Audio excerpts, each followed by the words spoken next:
চাই।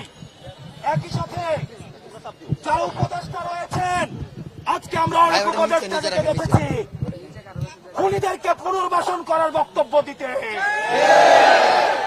আমরা সেই সব উপদেষ্টাদেরকে মনে করিয়ে দিতে চাই, ছাত্র জনতার অভ্যুত্থানের মধ্য দিয়ে আপনি উপদেষ্টা হয়েছেন।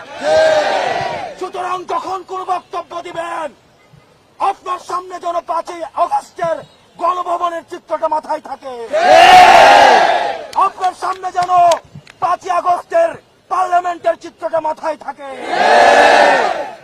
যারা স্বৈরাচারকে পুনর্বাসন করতে চায়, যারা খুনি হাসিনাকে পুনর্বাসনের মতো বক্তব্য দিতে চায়, আমরা ছাত্র জনতা যেভাবে তাদেরকে উপদেষ্টা বানিয়েছি, ঠিক একইভাবে গদি থেকে ছুড়ে নামাতে আমরা দ্বিধা করব। আজকের এই মঞ্চ থেকে আমি 3টি দাবি জানাতে চাই। 1 নম্বরে, যারা খুনিদেরকে পুনর্বাসন করার জন্য ব্যাকস্টেজে মেকানিজম করছেন, আপনাদের এই প্লটিং এর আমরা 20 দাঁত ভেঙে দিব। এবং আমরা বলতে চাই, আমরা সচেতন করে দিতে চাই উপদেষ্টাদের, আপনারা সচেতন হয়ে যান, আপনাদেরকে ছাত্র জনতা প্রতিহত করবে। সুতরাং খুনিদেরকে পুনর্বাসন করার কোন ধরনের চিন্তা আপনারা করবেন না। আমার 2 নম্বর আহ্বান মিডিয়া ভাইদের প্রতি, গণমাধ্যমের সাথে আমাদের সৌহার্দ্যপূর্ণ সম্পর্ক, আমাদের তাদের সাথে সৌহার্দ্যপূর্ণ সম্পর্ক ছিল, আছে এবং থাকবে। আমাদের আন্দোলনকে সার্বজনীন করার ক্ষেত্রে গণমাধ্যমের অবদান অনস্বীকার্য। এই ফ্যাসিজমকে উৎখাত করতে গণমাধ্যমের ভূমিকা অনস্বীকার্য। কিন্তু আমরা দেখতে পাচ্ছি কিছু কিছু গণমাধ্যম খুনিদের পুনর্বাসনের ষড়যন্ত্রে লিপ্ত হচ্ছে। আমরা আপনাদেরকে হুঁশিয়ার করে দিতে চাই, আমরা আপনাদেরকে আহ্বান করতে চাই, আপনারা জনতার কাতারে নেমে আসুন।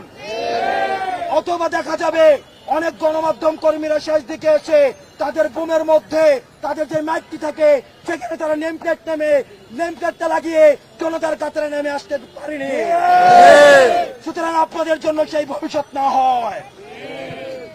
সর্বশেষ বলতে চাই, আন্তর্জাতিক অপরাধ ট্রাইব্যুনালে খুনি হাসিনাকে প্রধান আসামি করে এবং অন্যান্য যারা তার সহযোগী ছিল, এই ফ্যাসিজমের যারা ফুল সোলজার ছিল, তাদেরকে আসামি করে এই অন্তর্বর্তীকালীন সরকারের কাছে আমরা দাবি করছি, খুনি হাসিনাকে আসামি করে আন্তর্জাতিক অপরাধ ট্রাইব্যুনালে মামলা দায়ের করতে হবে।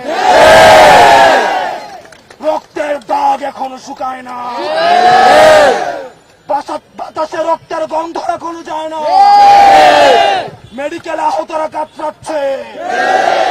সুতরাং আপনাদের স্পর্ধা হয় কিভাবে আপনারা জনতাকে অস্বীকার করে খুনিদেরকে পুনর্বাসন করবেন?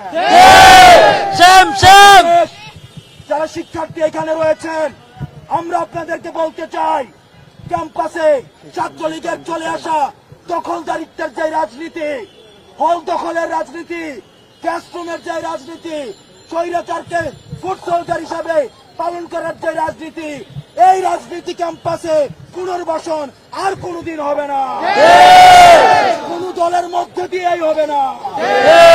আমাদের এখন বিক্ষোভ মিছিল আমাদের এই রাজু ভাস্কর্য থেকে শুরু হবে।